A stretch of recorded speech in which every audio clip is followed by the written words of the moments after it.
In December 1938, a fishing captain named Hendrik Goosen returned to port in South Africa with something that shouldn't exist. His crew had hauled it up from waters far deeper than where any normal fisherman ever bothered to cast a line. The fish was unlike anything they'd seen before. Its scales had an odd metallic sheen. Its fins looked strange, almost prehistoric. The local museum curator, a woman named Marjorie Courtenay-Latimer, was called to examine the catch. When she arrived, she recognized something that made her hands shake. She had seen this creature before, not in the ocean, in textbooks, in fossils, in the geological records of a world that had ended millions of years ago. She was looking at something scientists had declared impossible.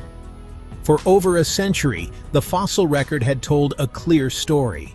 A certain kind of fish, an ancient lineage with a distinctive body plan and unusual fins, had thrived for hundreds of millions of years. And then, around the time the dinosaurs disappeared, this entire line had vanished from Earth, completely. The last fossilized bones scientists found dated back roughly 66 million years. After that, nothing. The gap between the final fossil and the modern world was vast enough to contain the entire age of mammals, the evolution of humans, the rise of civilizations. Any reasonable scientist would have concluded that these fish were as extinct as the T-Rex. They had survived the ancient seas. They had not survived time itself. But something was breathing in front of Courtenay-Latimer now. It had been pulled from the depths by accident, entangled in a fishing net where it didn't belong. The boat's crew could have thrown it back. They could have simply processed the other catch and never mentioned it. Instead, this single moment, this convergence of coincidence and attention, had ripped open a door that paleontologists thought was permanently sealed. The creature's body told a story that shouldn't have been possible to read. Its fins weren't like those of modern fish. They were lobed, almost muscular, positioned in a way that suggested an ancient blueprint. Its scales had a texture that seemed to belong to another era. Its body shape was robust, archaic, built according to principles that modern evolution had apparently abandoned billions of years ago. Everything about it looked like a living fossil. The words felt contradictory.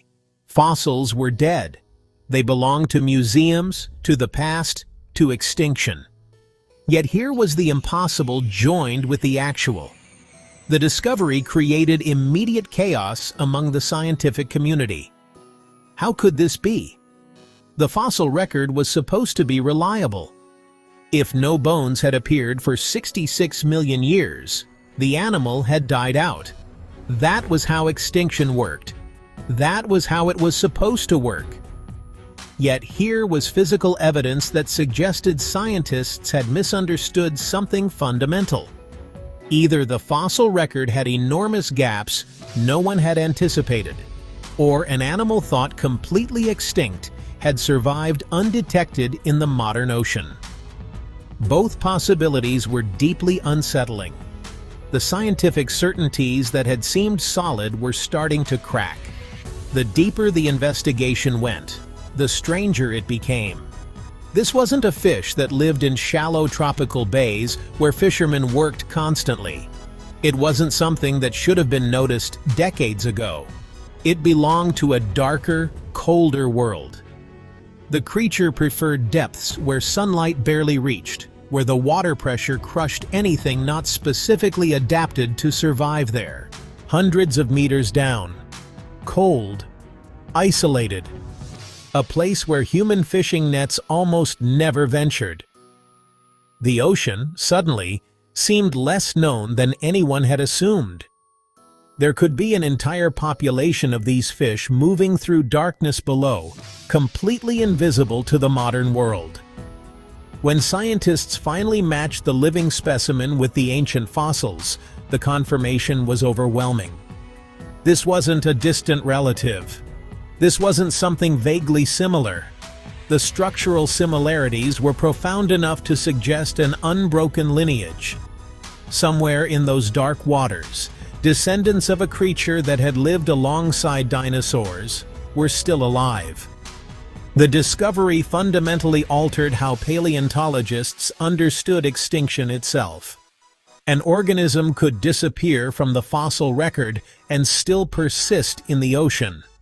The absence of evidence was not evidence of absence. The creatures had simply retreated to a place where evidence was almost impossible to find. What made the coelacanth so extraordinary wasn't that it had survived. It was how it had survived. Its body plan had remained remarkably consistent across an almost incomprehensible span of time. Hundreds of millions of years had passed. Continents had moved. Ice ages had come and gone. Mammals had evolved. Primates had become apes. Apes had become human. In all that time, the coelacanth had changed, yes, but far more slowly than the rest of life. It carried within its skeletal structure and its genetics a kind of frozen memory. Each lobe of its fins, each bone of its skull, each layer of its scales was like a page in a history book written in biology.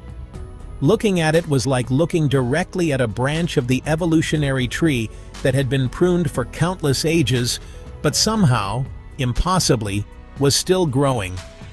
South Africa's waters held another secret that made the discovery even more remarkable. The same depths where this fish had been found contained evidence of other ancient survivors. The ocean floor off the southeastern coast became a kind of museum, preserving lineages that had vanished everywhere else. The deep was a refuge. It was hostile, dark, and crushing. But it was also unchanged. Pressure and cold and darkness created stability. The furnace of evolution that reshaped animals on land, in rivers, and in shallow seas seemed to turn more slowly in the abyss. Adapt or perish had been the rule for 4 billion years. But in the depths, there was a third option. Simply remain hidden and remain the same. Courtenay-Latimer's hands shook that December day because she understood what she was holding. Not just a fish, not just a scientific curiosity, but evidence that the world is far stranger than we imagine. That extinction isn't always forever. That Earth contains places so remote, so ancient, so unreachable that they keep their secrets for millions of years. The coelacanth had survived the extinction event that killed the dinosaurs. It had survived ice ages and asteroid impacts and the rise of everything that followed. It had moved through darkness while humans learned to speak, while empires rose and fell, while technology transformed the planet above. And if this creature, thought to have vanished with the ancient world, could still be alive, moving through the cold deep, then what else is down there? What other survivors are we yet to discover? What other impossible things might the ocean be keeping, waiting in the darkness for the day a fishing net happens to find them? But here's the question the scientists are still asking today. If an animal thought extinct for 66 million years was hiding in the depths this whole time, what other impossible creatures are down there right now? Drop your theories in the comments. What do you think the ocean is hiding? If this blew your mind, hit like and subscribe for more impossible discoveries. Because the deep still has secrets.